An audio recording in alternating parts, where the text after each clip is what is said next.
Phil, we finally reached the fourth quarter. What's your economic outlook from here on in? You know, remember the fourth quarter is the best quarter of the year.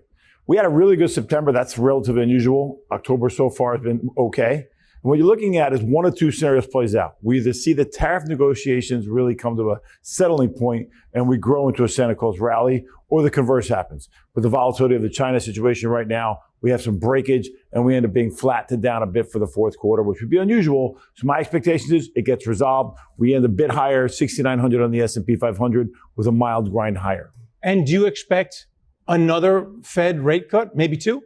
At least one. If you look at where the current federal funds rate is, they call it 4, and where inflation is at 3, the gap's too wide.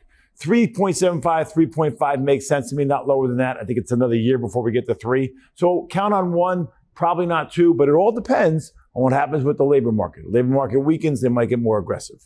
Well, we can tie AI in with the labor market.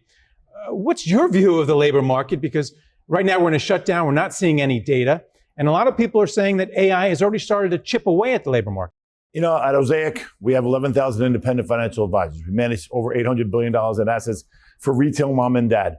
And the reality is, we don't think the government shutdown has nearly the implications it has, but folks think it has. You look at the history of them, there's no impact. And you add in AI. If you look at the history of AI, this is not just recent, but since the 70s, we've seen lower rung labor jobs eliminated by technology. So I do not think AI is having an impact on the labor force. In fact, I go one further. It's enhancing productivity and ultimately means more revenue for the average person. Well, we're certainly seeing that revenue in the mega cap tech companies. And a lot of people are saying they're in a bubble right now. Do you? I disagree.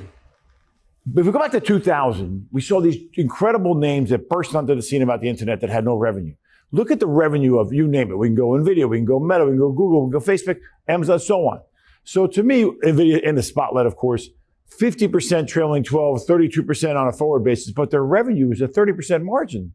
So until we see a real pullback in AI spending, I don't think it's a bubble. Sure, we want to be careful about valuations. You want to take your profits and pivot to other areas, but not be out of them. In the meantime, it seems like we have a little bit of a barbell going because you have those mega cap tech stocks running away, but you have gold too. And gold is for the people who are a little bit scared. How do you reconcile that? The United States is going to spend $1.3 trillion on interest payments alone this year. Every major country in the world owes more than what they make.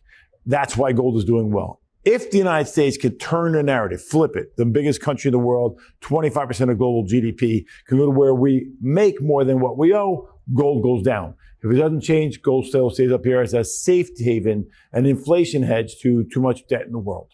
And then we're also heading into the holiday season. So how secure are American consumers? Because if they're worried about their jobs, they're not going to shop, and then we're going to hear about it in January. Early credit card spending is clearly suggesting that the consumer was smart in September, spent just enough for back to school. We'll spend $15 billion on Halloween alone. See all that stuff in the front yards of everybody's houses? And then the end of the year could be as much as $975 billion. I'm not worried about the consumer because unemployment has not ticked higher. If it does, I'd be worried. Today, I think the consumer is good enough, not great, but good enough. And then finally, you sound awfully bullish. So what's going to take you off your bullish forecast? Great question. One of two things. If this experiment of lower taxes, lower regulation, eventually lower interest rates creates this coiled spring in the U.S. economy, it grows because of manufacturing coming back and more investment in the country, then we win and we go much, much higher. Conversely, if interest rates don't come down, inflation turns and goes higher because of whether it's tariffs or just a weakened consumer, you have a scenario where, in fact, the worst could happen, we get into a mild recession. We're an experiment. If the experiment goes bad, then we got to get much lighter into 2026. If the experiment goes well, we have a wonderful 2026. All right. Well, thanks a lot for coming on and talking about it. Thank you.